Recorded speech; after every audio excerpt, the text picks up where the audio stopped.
প্রিয় HSC 26 batch, Dhaka বিশ্ববিদ্যালয় written পরীক্ষায় 20 মার্কের মাঝে পাস মার্ক মাত্র 5, কিন্তু ভর্তিচ্ছু প্রায় 90% শিক্ষার্থী এই 5 মার্ক তুলতে ব্যর্থ হয়, অর্থাৎ ফেইল করে। যারা একদম শুরু থেকে রিটেনের প্রস্তুতি নিতে চাও, আজকের ক্লাসটা আমাদের তাদের জন্যই, যাতে তুমি শুরু থেকে প্রস্তুতি নিতে পারো এবং ঢাকা বিশ্ববিদ্যালয়ে 20 মার্কের মধ্যে সর্বোচ্চ মার্কটি তুমি পাও। তাহলে আজকের ক্লাসের টপিক আমাদের কি? ইংলিশ রিটেন পার্টের প্রস্তুতি আমরা শুরু থেকে কিভাবে নেব।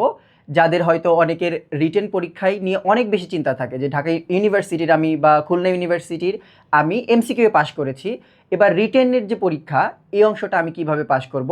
কারণ আমাদের অনেক শিক্ষার্থী থাকে যার ফ্রি হ্যান্ড যে রাইটিংয়ের যে স্কিলটা এটা থাকে না, বা অনেক বেশি রিডিং পড়েনি, তার কারণে লেখাতে অনেক ঝামেলা হয়।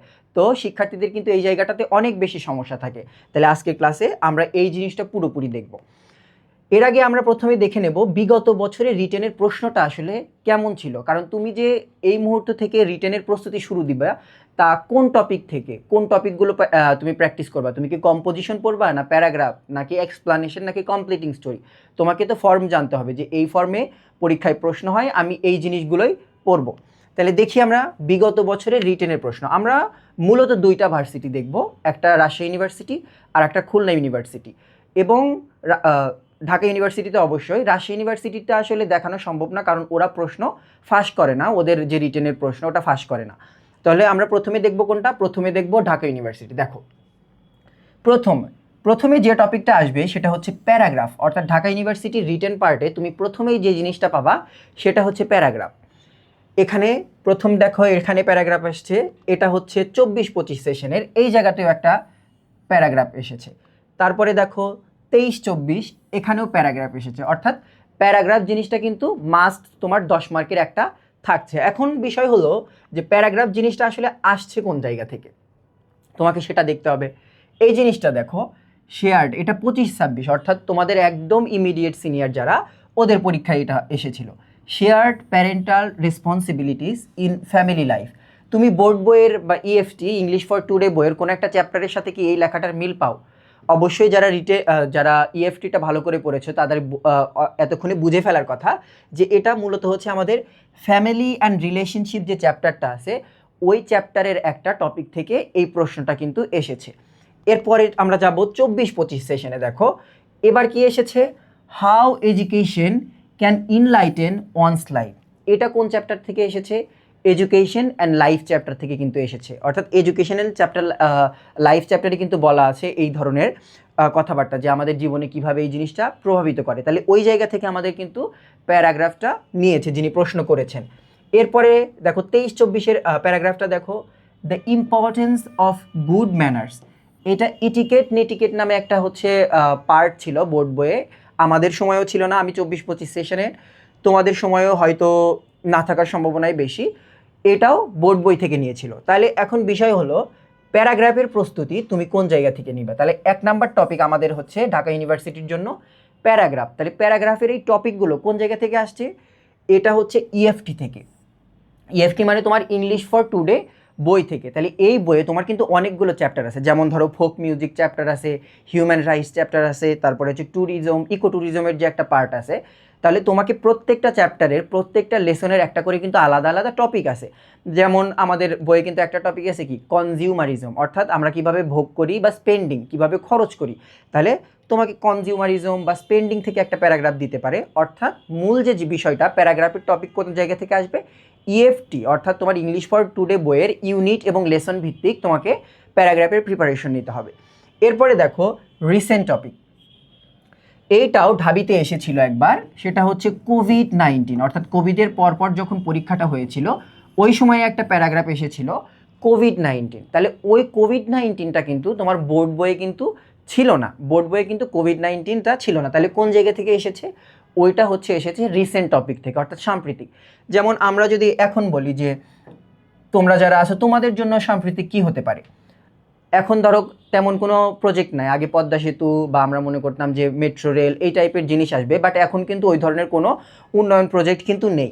তাহলে এখন কি আসতে পারে? যেমন তোমাদের হচ্ছে বন্যা নিয়ে আসতে পারে, বা বন্যা বা ফ্লাড যেটা, এটা নিয়ে কিন্তু তোমাদের আসতে পারে। এটা বারবার হচ্ছে বাংলাদেশে বিগত 2 বছরে টানা হয়েছে। তো এই জিনিসটা হচ্ছে তোমাদের জন্য একটা সাম্প্রতিক টপিক হতে পারে। এইটা মাথায় রাখতে হবে। আচ্ছা, তাহলে এইটা গেল হচ্ছে প্যারাগ্রাফ, আসবে ইএফটি থেকে অথবা রিসেন্ট টপিক থেকে। এরপরে যাব আমরা 2 নাম্বার পোর্শনটাতে। দেখো এখানে কি আসছে, এক্সপ্লানেশন। এখানে ভালো করে খেয়াল করো কি বলছে, এক্সপ্লেইন দ্য প্রোভার্ব, ডোন্ট জাজ আ বুক বাই ইটস কভার। তাহলে এক্সপ্লানেশন আসবে তোমাকে, অর্থাৎ একটা লাইন দেওয়া থাকবে, অনেকটা তুমি ভাব সম্প্রসারণের কথা মনে করো বাংলার, সেরকম। আমরা আবার 25-26-এ চলে যাই, দেখো এরকম এসেছে কি না। দেখো এখানে কি বলছে, এখানে ট্রান্সফরমেশন এসেছে 2 নাম্বারে।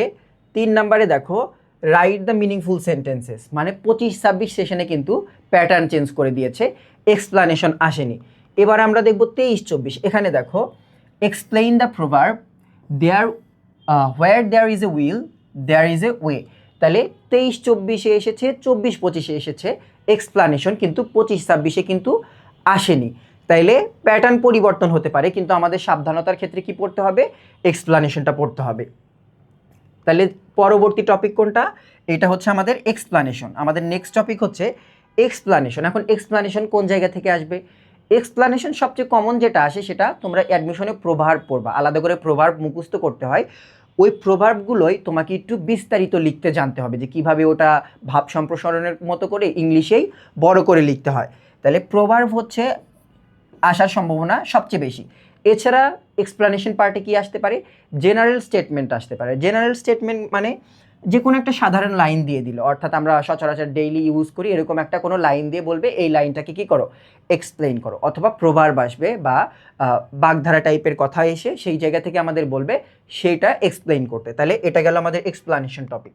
এরপরে দেখো আমরা যদি 25-26-এ যাই, দেখো এইবার এই টপিকটা একটু নতুন অ্যাড করেছে। তার আগে আমরা এইটা দেখি, write meaningful sentences, write meaningful sentences with the following 5 words and phrase. তাহলে রাইট মিনিংফুল সেন্টেন্সেস টপিকের নাম কি, তোমাকে কি মেক করতে হবে, সেন্টেন্স মেক করতে হবে, অর্থাৎ তোমাকে বাক্য বানাতে জানতে হবে।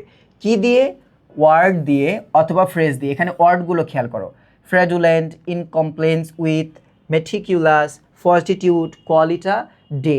তাহলে এই ধরনের ফ্রেজ এবং তোমার জন্য কি থাকবে, ওয়ার্ড থাকবে। এবার আমরা 24-25 সেশনে দেখি, রাইট 5 মিনিংফুল সেন্টেন্সেস। তাহলে এই জায়গায় কী ছিল দেখো, on the eve of, violation, তারপরে আছে ফার্ভেন্টলি, কনসিকুয়েন্স, তারপরে হচ্ছে অ্যাপ্রিশিয়েট। ওকে, এই ওয়ার্ডগুলো থেকে তোমাকে কি করতে হবে, মিনিংফুল। আবার দেখো রাইট 5 মিনিংফুল সেন্টেন্সেস, তারপরে স্পন্টেনিয়াস, আইসোলেশন, এরকম ওয়ার্ড দেওয়া আছে।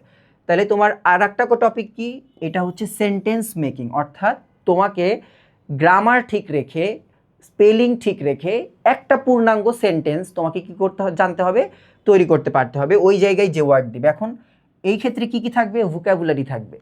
এখানে ভোকাবুলারি 2 জায়গা থেকে থাকতে পারে, একটা হচ্ছে ইএফটি, অর্থাৎ তোমার বোর্ড বইয়ে যতগুলো প্যাসেজ আছে ওই জায়গা থেকে তোমাকে কি দিতে পারে, ওয়ার্ড তুলে দিতে পারে। যেমন আমরা যদি এই জায়গায় দেখি, এই জায়গায় যদি দেখি এই যে অ্যাপ্রিশিয়েট শব্দটা, কনসিকুয়েন্স শব্দটা, ভায়োলেশন শব্দটা, এই 3টা শব্দই তোমার বোর্ড বই থেকে নেওয়া, বাকি 2টা বোর্ড বইয়ের বাইরে থেকে।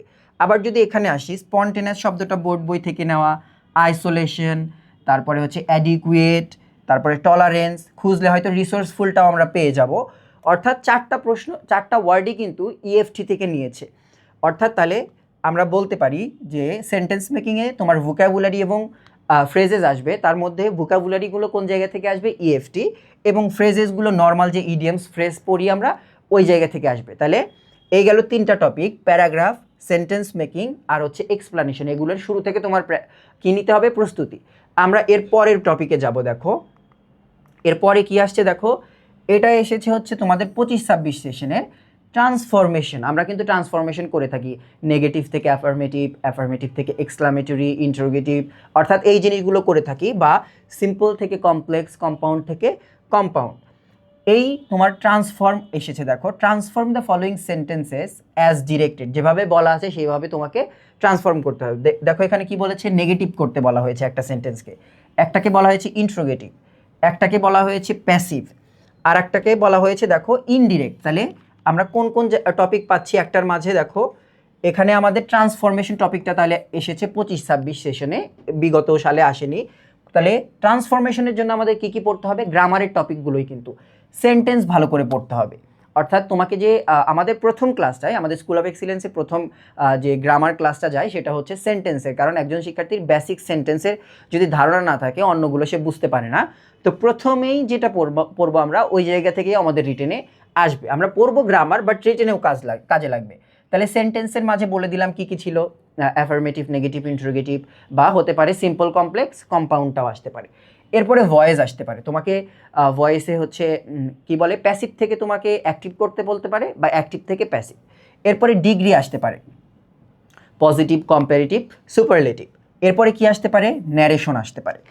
এরপরে দেখো লাস্ট যে পার্টটা, এইটা হচ্ছে আমাদের ট্রান্সলেশন। অভিবাসন একজন ব্যক্তির জীবনকে নানাভাবে বদলে দিতে পারে, এইটা ট্রান্সলেশন চেয়েছে। তাহলে আমাদের আর একটা টপিক পেলাম আমরা, সেটা কি?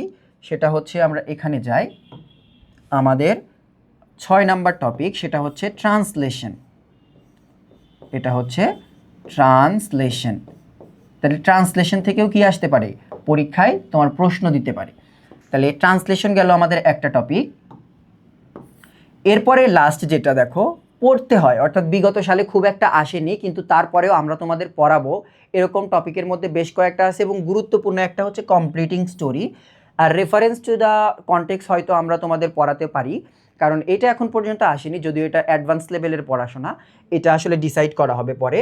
তবে যেগুলো আসেনি এগুলোর চেয়ে যেগুলো এসেছে এগুলো হচ্ছে সবচেয়ে বেশি গুরুত্ব দিয়ে পড়ানো হবে তোমাদের। ওকে, এরপরে দেখবো খুলনা ইউনিভার্সিটি। তাহলে ঢাকা ইউনিভার্সিটির টপিকগুলো দেখো। ঢাকা ইউনিভার্সিটির রিটেনের জন্য তোমার কি কি পড়তে হবে? প্রথম থেকেই তোমার বোর্ড বইয়ে যতগুলো লেসন এবং ইউনিট আছে সেই লেসনের টপিক ভিত্তিক তুমি প্রিপারেশন নিবা কিসের? প্যারাগ্রাফের।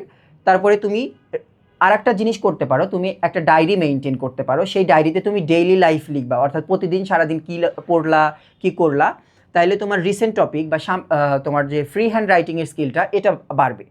এরপরে হচ্ছে সেন্টেন্স মেকিং। তাহলে 2 নাম্বার, তোমাকে একটা ওয়ার্ড পেলেই সেই ওয়ার্ড দিয়ে একটা সেন্টেন্স মেক করতে জানতে হবে। এরপরে এক্সপ্লানেশন জানতে হবে। ট্রান্সফরমেশনের মধ্যে এতগুলো ছিল। আর ট্রান্সলেশন, কমপ্লিটিং স্টোরিটাও চেষ্টা করবা, কারণ এটাও one kind of free hand রাইটিংয়ের মধ্যেই পড়ে। আচ্ছা, এবার দেখবো খুলনা ইউনিভার্সিটি। প্রশ্নটা দেখো, অ্যাম্পলিফাই দ্য টপিক। অ্যাম্পলিফাই মানে কি? কোনো কিছুকে বিস্তারিত করে বলা, অর্থাৎ এটাও হচ্ছে আমাদের এক্সপ্লানেশন। কি এসেছে? মোর হ্যাস্টি, লেটস স্পিড। এরপরেরটা দেখো, এরপরের টপিকটা রাইট এ 3 প্যারাগ্রাফ কম্পোজিশন। তাহলে মূল টপিকটা হচ্ছে কম্পোজিশন, যে কম্পোজিশনে কয়টা প্যারাগ্রাফ থাকবে? 3টা। অর্থাৎ এইটা যদি আমাদের পুরো হচ্ছে কম্পোজিশন হয়, আমাদের প্যারাগ্রাফ হবে 3টা। এরকম 3টা প্যারাগ্রাফের একটা কম্পোজিশন লিখতে বলা হচ্ছে। তার মানে তোমাকে কিন্তু প্যারাগ্রাফ জানতেই হচ্ছে, অর্থাৎ 3টা প্যারাগ্রাফ লিখে তুমি একটা কম্পোজিশন লিখছো। এরকম আমাদের একটা টপিক দিয়ে দিয়েছে। এবার টপিকটা দেখি, the concept of apartheid and its consequences and human history. তাহলে অ্যাপার্থিয়েট শব্দ দেখেই তুমি বুঝতে পারছো এটা কিন্তু নেলসন ম্যান্ডেলার যে ওই পার্টটা, ওই জায়গা থেকে কিন্তু এসেছে। তাহলে এই যে এখানকার যে তোমার প্যারাগ্রাফটা, এটাও কিন্তু অনেকটা ইএফটি বেসড, অর্থাৎ ইংলিশ ফর টুডে বইয়ের কিন্তু প্যাসেজের মতো করে আসছে। ওকে, এবার দেখো 24-25 সেশনের এই জায়গায় একটা বিষয় তোমাকে খেয়াল রাখতে হবে। খুলনা ইউনিভার্সিটি কিন্তু তাদের প্রশ্ন প্যাটার্ন, বিশেষ করে রিটেনের এবং এমসিকিউ পার্টের দুইটাই একদম ফ্লিপ করে দিয়েছে 180 ডিগ্রি। এর আগের বার পুরো বোর্ড বই থেকে এমসিকিউ এসেছিল, তোমাদের যে যারা ইমিডিয়েট সিনিয়র ওদের বেলা কিন্তু তার বিপরীত হয়েছে, অর্থাৎ পুরোটাই গ্রামার ভিত্তিক, বোর্ড বই থেকে প্রশ্ন হয়নি। আবার রিটেনের ক্ষেত্রেও সেম। দেখো আমাদের সময় অর্থাৎ 24-25 সেশনে এই ইউনিটে আমি পরীক্ষা দিয়েছিলাম, আমি 2য় স্থান অর্জন করেছিলাম। এই জায়গাটাতে আমি যখন পরীক্ষা দিয়েছিলাম তখন সব এসেছিল মোটামুটি লিটারেচার পার্ট থেকে। আর এইবার কিন্তু দেখো কি এসেছে, এবার পুরোপুরি আসছে কিন্তু ঢাকা ইউনিভার্সিটির প্যাটার্নে, অর্থাৎ একটা এক্সপ্লানেশন, একটা কি, একটা কম্পোজিশন, অর্থাৎ প্যারাগ্রাফই পাই, জাস্ট বড় করে লিখতে হবে। আচ্ছা দেখি, এখানে দেখো আমাদের সময়ে কেমন ছিল প্রশ্নটা। ফোক মিউজিক, অর্থাৎ এটা তোমার কিন্তু ইএফটি, ফোক মিউজিকটা তোমার ইএফটিতে ছিল, ওই পার্ট থেকে একটা তোমাকে প্রশ্ন করেছে যে ফোক মিউজিকের 2টা বৈশিষ্ট্য লেখো। অর্থাৎ আমরা যে বলি শর্ট কোশ্চেন, এগুলো সেই শর্ট কোশ্চেন। এরপরে দেখো, হোয়াট ইজ ফ্ল্যাশব্যাক। ফ্ল্যাশব্যাক হচ্ছে নাটকে ইউজ করা হয় অতীতের কোনো কাহিনী দেখানোর জন্য, অর্থাৎ এটা লিটারেচার পার্ট থেকে আসা প্রশ্ন। এরপরে দেখো, write down to differences between poetry and pros. Pros মানে গদ্য আর পোয়েট্রি মানে হচ্ছে পদ্য। তাহলে গদ্য আর পদ্যের মধ্যে পার্থক্য কি, এইটা এসেছে, এটাও লিটারেচার পার্ট থেকে। তারপরে দেখো what you understand by point of view in creative writing. তাহলে লেখালেখির মাঝে পয়েন্ট অফ ভিউয়ের বলতে আমরা কি বোঝাই, এটা কোন জায়গা থেকে আসছে, এটা আসছে মাদার ইন ম্যানভিলে। দেখবা প্যাসেজ গল্প শুরু হওয়ার আগেই লেখা আছে পয়েন্ট অফ ভিউ জিনিসটা কি একটা লেখায়, হতে পারে সেটা first person point of view বা third person point of view. তাহলে এটাও এসেছে তোমার ইএফটি থেকে, এটাও ইএফটি থেকে আসা। এরপরে দেখো ডিজেল শব্দটার স্পেলিং জানতে চাচ্ছে, তাহলে তোমার স্পেলিং তো আলাদা করে আমাদের মুখস্থ করতে হয়, সেখান থেকেও আবার তোমার এখানে প্রশ্ন এসেছে। এরপরে দেখো আমাদের সময় একটা প্যারাগ্রাফ ছিল the importance of having a dream in life. তাহলে বুঝতে তো পারছো ড্রিম নামে আমাদের কিন্তু একটা চ্যাপ্টারই আছে, ওই জায়গা থেকে মূলত ইন্সপায়ার্ড হয়ে এই প্যারাগ্রাফটা দেওয়া হয়েছে। এরপরে দেখো এরকম আরও বেশ কিছু শর্ট কোশ্চেন দেওয়া আছে, সিম্পল সেন্টেন্সেস। কি বলছে দেখো, when he was change the following into a simple sentence. তাহলে এই যে উপরের যে সেন্টেন্সটা আছে এই কমপ্লেক্স বা কম্পাউন্ড সেন্টেন্সটাকে তোমাকে চেঞ্জ করতে হবে, অর্থাৎ ট্রান্সফরমেশনের মতো। এরপরে কি ছিল, identify the noun clause in the following sentence. তাহলে নাউন ক্লজ আমরা আইডেন্টিফিকেশন শিখি হচ্ছে গ্রামারে, এবার এখানেও শিখবো। এরপরে make a sentence with the phrasal verb. তাহলে ফ্রেজাল ভার্ব দিয়ে তোমাকে মেকিং সেন্টেন্সও পড়তে হচ্ছে। তারপরে change the following into passive voice, ভয়েসও পড়তে হচ্ছে। ট্রান্সলেশন, অর্থাৎ দেখো এরা কিন্তু ঢাকা ইউনিভার্সিটির প্রশ্নের একদম প্যাটার্ন কপি করেছে 25-26-এ যেটা এসেছিল। ওরা ট্রান্সফরমেশন দিয়েছে, এরাও ট্রান্সফরমেশন দিয়েছে, জাস্ট আইডেন্টিফিকেশনটা ছিল না। তারপরে ফ্রেজাল ভার্ব দিয়ে হচ্ছে শব্দ তৈরি করা, বাক্য তৈরি করা, প্যাসিভ ভয়েস, ট্রান্সলেশন, এগুলো কিন্তু 25-26 সেশনেও এসেছিল। আর একটা জায়গা ছিল দেখো কারেকশন। এই কারেক্ট করা বা কারেকশন নামে একটা পার্ট আছে, এটা তোমার গ্রামারেও পড়তে হবে, যে তোমাকে একটা সেন্টেন্স দেবে, ওই জায়গায় ভুল কোথায় আছে বা এই জায়গায় কোনটা কারেক্ট সেন্টেন্স এটা বের করা, এটাকে কারেকশন বলে। আবার এরকম সিমিলার একটা টপিক আছে পিন পয়েন্ট ইরর, অর্থাৎ দুইটাই তোমাকে পড়তে হবে এইটার জন্য। তাহলে দেখো খুলনা ইউনিভার্সিটির জন্য এবার কী কী টপিক লাগছে, প্যারাগ্রাফ লাগছে, কম্পোজিশন লাগছে, এক্সপ্লানেশন লাগছে, ট্রান্সলেশন লাগছে, তারপরে ট্রান্সফরমেশন অফ সেন্টেন্স লাগছে, তারপরে লিটারেচার পার্ট তোমাকে পড়তে হবে, কারণ আমরা দেখলাম শর্ট কোশ্চেনের মাঝে কিন্তু লিটারেচার পার্ট চলে এসেছে। এরপরে কারেকশনটা পড়তে হবে, বা যদি বলতে পারো যে পিন পয়েন্ট ইররটাও পড়তে হবে। সেন্টেন্স মেকিং, অর্থাৎ শব্দ দিলে যাতে তুমি গ্রামার ঠিক রেখে একটা সেন্টেন্স তৈরি করতে পারো, এটাও জানতে হবে। এরপর তোমাকে একদম লাস্ট যে টপিকটা সেটা হচ্ছে তোমার বেসিক গ্রামার জানতে হবে। তাহলে এই ছিল হচ্ছে আজকে আমাদের রিটেনের রোড ম্যাপ। তাহলে ক্লাস এখানেই মোটামুটি শেষ। তাহলে আমরা আরেকবার একটু সামারি করি বিষয়টা, যে রিটেনের রোড ম্যাপটা আমাদের কেমন ছিল, যে শিক্ষার্থীরা ঢাকা ইউনিভার্সিটি সহ খুলনা ইউনিভার্সিটি বা রাজশাহী ইউনিভার্সিটিতে রিটেন থাকবে, এর প্রিপারেশনটা কেমন নেবে। তাহলে প্রিপারেশনের ক্ষেত্রে মূল জিনিসটা ফোকাস রাখতে হবে, তোমার ইএফটি অর্থাৎ বোর্ড বই যেটা আছে অনেক বেশি রিডিং পড়তে হবে, এবং চেষ্টা করবা বোর্ড বইয়ের প্রত্যেকটা লেসনের একটা করে টপিক কি করবা তুমি হচ্ছে প্যারাগ্রাফে আকারে লিখবা সংক্ষেপে, বা তুমি ওটা করতে পারো যে আমি সামারি লিখতেছি।